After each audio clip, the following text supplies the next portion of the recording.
هلو everyone بنات، لاحظت شغلة انه اذا نستخدم الفاونديشن ويا البرش راح تختنق البشرة. انا شنو احب استخدم؟ اكيد البيوتي بلندر اللي تحطوها بالمي ويكبر حجمها، يصير دبل الحجم مالتها، تخبل، تدمج المكياج بطريقة رهيبة، وبعد يعني البشرة هيك تكون حلوة ناعمة وكل شيء مندمج مع بعض وماكو خطوط وماكو يعني مكياج كيكي with beauty blender.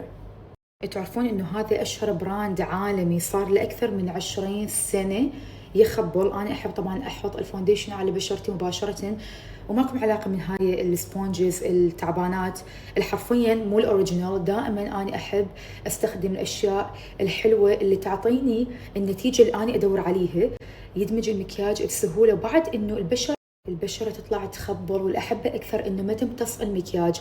باقي السبونجز أو باقي البراندات دائما تحسون الفونديشن كله دخل جوا، هذه لا، هذا الشيء حلو بيها.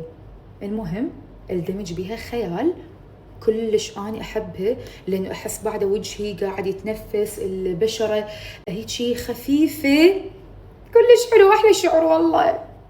طبعا خليت كونسيلر، أوه ماي جاد I'm in love، يعني جديات كلش حلوة. وبعد حتى ما تخطط تحت العين مع الكونسيلر، كل شيء يندمج بطريقة صحيحة وتخبل. شوفوا قدامكم انتو. طبعا نفس البيوتي بلندر قاعدة استخدمها اللي تخبل. راح اخلي شوية كونتور بهذا الشكل، وبعدين بلند بلند بلند رهيبة. وراح اعلمكم شلون ننظفها بعدين. حتى الخشم باعوا كونتور الخشم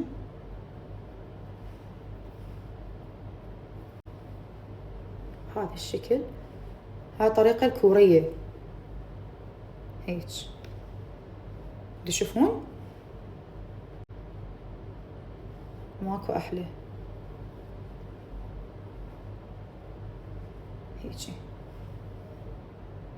كملنا من كونتور الخشم، الباقي احب اخليه فوق الشفايف يكبر ويعطينا فوليوم كلش حلو.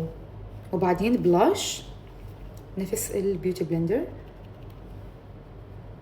هنا، لا خيال خيال والله، شوفون جمال.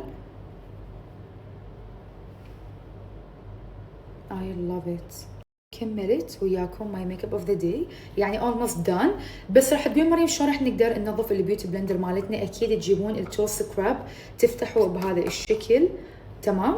هنا مثل اكو الصابونه تخبل شويه، تندون تبللوها يعني البيوتي بلندر، وبعدين تغسلوها بهذا الشكل، تمام. وراح ترجع نظيفه وياكم بشكل رهيب.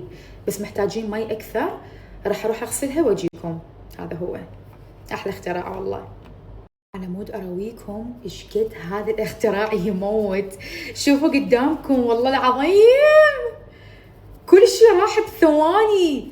تخيلوا شوفوا كمية المكياج اللي كان موجود عليه وكله يطلع كله يروح. اوه ماي جاد، اوه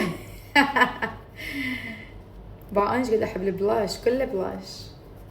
شوفوا راح اشطفها بالماء واجيكم. يما لا لا لا، رجعت نظيفة جديدة تموت. كملنا من البيوتي بلندر. مريم شلون راح نثبت المكياج؟ اكيد بهذا المنتج اللي يخبل. بعد من عندي بيوتي بلندر واللي اسمه باور باكيت باف، هذا هو اللي بيه جهتين، جهه تقدرون تستخدمون بيها الفوندوتون الفاونديشن بهذا الشكل، وجهه تثبتون باللوس باودر. والحلو انه توصل كل زوايا الوجه وتحدد الوجه خيال. انا هذه اعشقها، كلش احبها. وبعد يجي تحسوها تخلي الباودر بيجمنتد، ما ادري شلون تموت. هيجي نثبت الكونسيلر تحت العين، نباوع فوق من نثبت الباودر.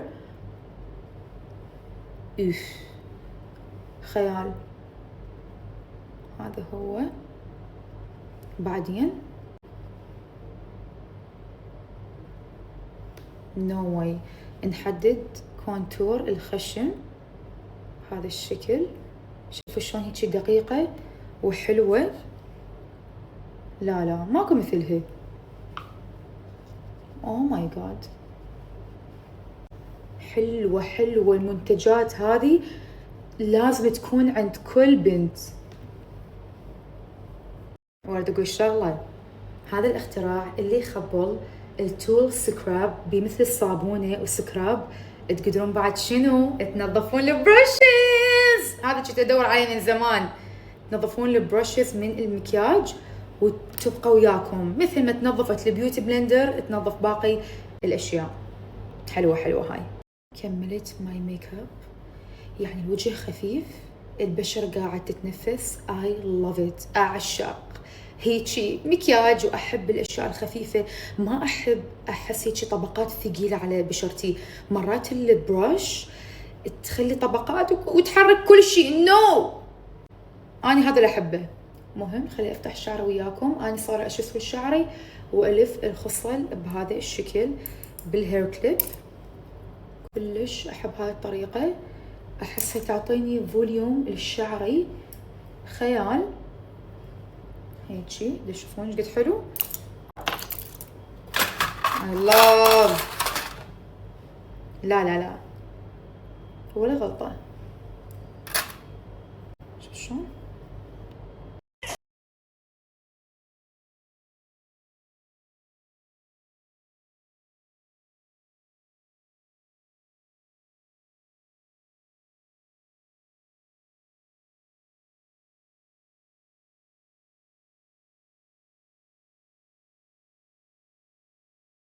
أني عشقته وأغرمت بيه صراحة.